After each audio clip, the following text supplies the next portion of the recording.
Hey guys, what's cracking? It's Krakenation. I'm coming at you guys today for the next installment of Team Building University. I'm sorry I haven't been keeping up with the uploads this particular week. It's been a crazy week. I'm gonna try to make it up with you guys with some great content this weekend, hopefully. And that first one is going to be today's video in today's installment of Team Building University, and that is talking about the Team Archetype Spectrum. So the Team Archetype Spectrum, what is it? We're gonna get into that today. I think understanding stuff about how team archetypes work, how you build them, what they mean, what different types are, what their weaknesses are and strengths are.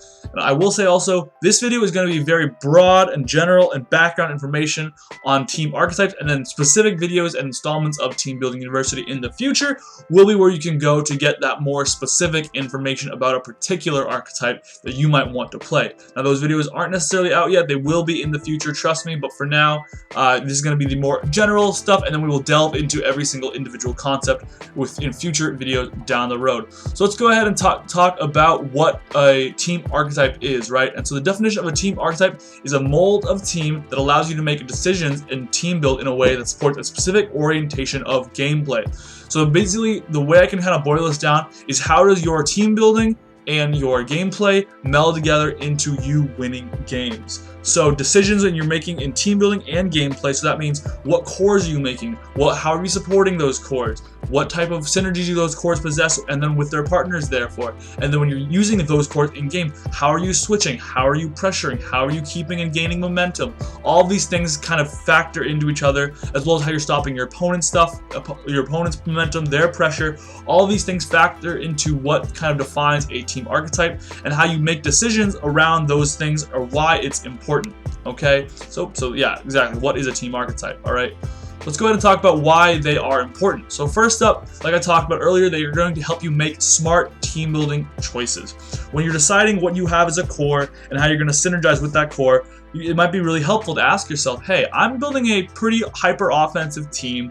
What this team's going to really appreciate might be hazard setting, or it might be a cleaner or a sweeper, maybe a fast offensive pivot could be good.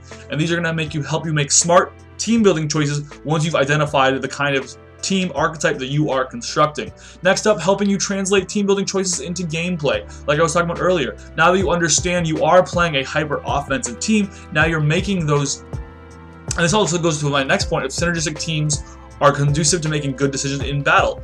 So if you know what kind of team you are playing, if you are playing that hyper offensive team, you know you are never going to play well off the back foot. You know you're gonna have to be constantly pressuring and constantly be keeping pressure and momentum on your opponent. And so when you make decisions, you're gonna make decisions that are going to help you grab that momentum, maybe clicking U-turn instead of a setup move at a particular moment, or going for a sweep instead of switching out at a particular moment, where even though you know the Pokemon on the other side of the field can pressure you back, you're just going to push for it because you need to grab momentum. These kind of decisions are key to winning Pokemon games, and it'll be a lot easier to make those decisions correctly if you know what kind of archetype of team you're playing.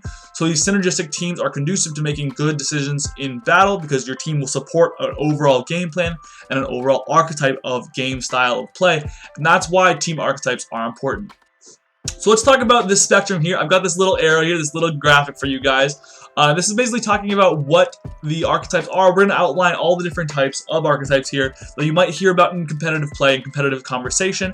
And then we're going to go from most defensive to most offensive. Basically all play styles. There are subcategories of every single play style for sure. And when I talk about those specific videos, I will talk about what those more in-depth specific subsets of those archetypes are, but there are really 7 key archetypes I want to talk about. There used to be 5. I think it's not, calling it 5 now isn't quite being accurate to some of the more specific styles of play. So I want to talk about more of 7 orientations of gameplay in competitive Pokemon, ranging from most defensive to most offensive. So let's start right at the bottom with True Stall. When you think of a True Stall team, I mean, what comes to mind for me is Mega Sableye, Chansey, Skarmory, Clefable, Quagsires, those kinds of Pokemon, these really, really hard to break teams that sit there and be fat. Your goal will never be to get offensive pressure with a True Stall team. Your goal is constantly to shut down your opponent's pressure, shut down their momentum at every turn, make them usually rage quit or PP stall them to death. Usually these teams have no focus on applying their own offense, rather just constantly shutting down their opponent's pressure. The next up is Semi-Stall.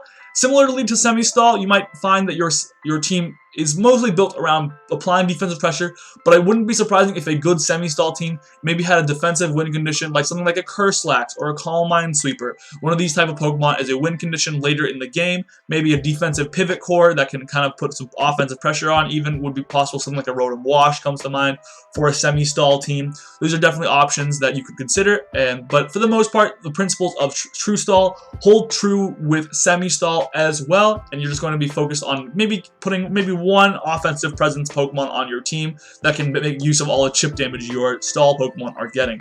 Next up is Bulky Balance, and there is also obviously Balance, but Bulky Balance is the variant of Balance that utilizes more bulk. You might rely on, rather than having like a lot of sweeping options, you might have a defensive sweeping option like a Curse Lax or something like that, a Calm Minesweeper, something of that variety, a bulk up user maybe. And then you're also going to pair it with something like defensive pivots, more defensive Pokemon, more walls. You might have a wall core, a defensive pivot core, and then finally maybe a sweeper of some kind, one sweeper, and then maybe like a hazard setter or a hazard lead or something. And that's a really bulky balance team because you've got defensive focuses with your defensive cores, two of them maybe in that situation. Then also you have the option to go offensive and utilize that more balanced perspective if you wanted to. Next up, we've got True Balance. True Balance is probably the easiest style of gameplay to get into for a new competitive Pokemon player. It's what I would recommend if you are kind of a beginner to competitive Pokemon. I would recommend True Balance. True Balance teams are a little more flexible, and they can orient themselves upwards or downwards on this spectrum based on what you want to kind of focus on. But a standard balance team, True Balance team I should say, would maybe have like a defensive wall, a couple defensive walls, a couple of like an offensive and a defensive pivot, maybe a sweeper and a cleaner. That sounds like a True Balance team to me, where you have a clear win con, which is to whittle things down and then come in with your sweeper and then clean up afterwards. That's a clear game plan, a clear trajectory to win. This style of play focuses a lot on utilizing specific win cons rather than adaptive win cons. We'll get into what those terminologies mean in future videos, but for now, suffice to say, a set win con is kind of when you go into the game, you know how 75% of the games you play with a set win con are going to be won by you setting up your dragon dancing like Kamao or something, you know, those kind of things. That's a true win con, a set win con, and True Balance will probably be the archetype that focuses more on that than any other archetype, where you're just kind of seeing what's in front of you and then knowing right away this is the win con that I'm going to use because this is what my team was built around. Next up, we've got Bulky Offense. So now we kind of are transitioning upwards on the spectrum, right? So we're starting to get into more offensive styles of play. I think when you think of bulky offense, the term wall breakers will be the first that comes to mind. Things like Kyurem Black in the past are really good staple Pokemon on bulky offense teams. Maybe Tapu Lele, for example. These Pokemon are just clearly offensively oriented Pokemon, but Pokemon that can also take a hit. These teams might also utilize a sweeper, for example. You might have, instead of a couple of walls, you might have a few defensive pivots that you can use as walls, but they aren't full-time walls. So maybe your team consists of a couple defensive pivots, a sweeper, a couple of wall breakers, a cleaner, maybe a setter somewhere in there, and then therefore you are really a bulky offense team. You have a defensive backbone to fall back on with that defensive core, but it's never going to be your win condition now that you're in the offense side of the spectrum. You're always going to be focusing on putting pressure and breaking down your opponent's walls. Next up, we've got classic offensive teams. These teams are basically your bread and butter offense teams, kind of like I just said. Now you might forego, maybe you have a defensive pivot and an offense pivot, and that's your pivot core, and then you've got a couple wall breakers, maybe a wall breaker and a couple sweepers, and then a cleaner at the end or something like that. Piece those together. This team is oriented around winning games through offense primarily, beating down with very powerful attacks throughout the game, keeping up offensive pressure, the like. Finally, at the end of the spectrum, we have Hyper Offense. Hyper Offense is a pretty classic archetype to play. It's gotten very popular as a terminology that's used in competitive Pokemon. So I want to talk about this. Hyper Offense is just basically a strategy that is built around keeping pressure on your opponent at all times. You are always keeping them on the back foot. You are constantly trying to play from ahead. If a hyper offensive team ever starts trying to make switches, you're playing it wrong because you want to keep pounding and pounding and pounding.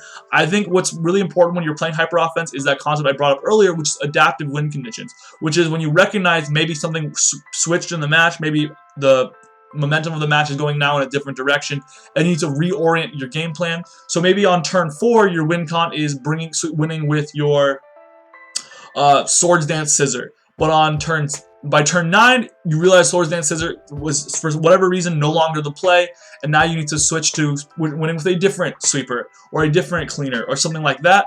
Maybe now you need to get pivot damage on your opponent's Ferrothorn, and then you need to bring in your cleaner that has a fighting move to hit it instead, but you need that chip damage. And these kind of adaptive win conditions, as opposed to what we talked about with true balance, when we talked about set win conditions, you're basically pivoting more often, constantly reevaluating how am I going to win this game, because your team is built in a way where different Pokemon could win a game offensively at any given moment, and it's about exploiting the right matchup at the right time, whereas True Balance is built around supporting one particular Pokemon defensively and offensively. So that's basically the spectrum here, guys. This is basically the key to understanding, I believe, what this stuff is all about. So the next question you've got to ask yourself basically is, where do I go from here now that I've got my team archetype down? First up, you're going to want to pick a Pokemon to use. You're going to find an archetype that it fits well into, and that's going to be outlined right here. So you're going to find that Pokemon that you kind of want to really make use of. Maybe that's, you really like, a Pokemon I keep using over and over again in this video is Kommo-o. Maybe you really like Kommo-o and you really want to use Dragon Dance Kommo-o. Okay, now you know about that. So now you're going to pick an archetype. What are staple roles within that archetype? What are Pokemon that fill those roles? So I've got a Kommo-o. Kommo-o is a pretty good sweeper. I might want to support it with just a true balance team then, because so Kommo-o will be my true set win con on my true balance team. So what are Pokemon that fill the roles that Kommo-o needs? I think I would probably want to support that with maybe a hazard setter, maybe a couple of pivots to get some chip damage, maybe a cleaner for the late game, maybe even a wall to fall back on if I need it for my other Pokemon. And those would be the ways I would support my Kommo-o sweep, and I would support my true balance team archetype. Finally, refer back to the future Team Building University videos to learn more about archetypes, roles, and synergies. Like I'm saying, guys, if we're going to be keeping up to date with all these 7 archetypes, as well as things like walls, wall breakers, sweepers, cleaners, pivots, defensive cores, offensive cores, sweeping cores. All these things are going to be videos that are made in the future to explain exactly what is what to you guys. So make sure to click that subscribe button to stay up to date with everything that I'm doing in Team Building University and continue to grow our competitive Pokemon knowledge base as a group. Would be absolutely fantastic. If you want to do that, go ahead and join the Discord down below. It's pretty lit in there. And until next time, I will see you guys later. Krakenation out.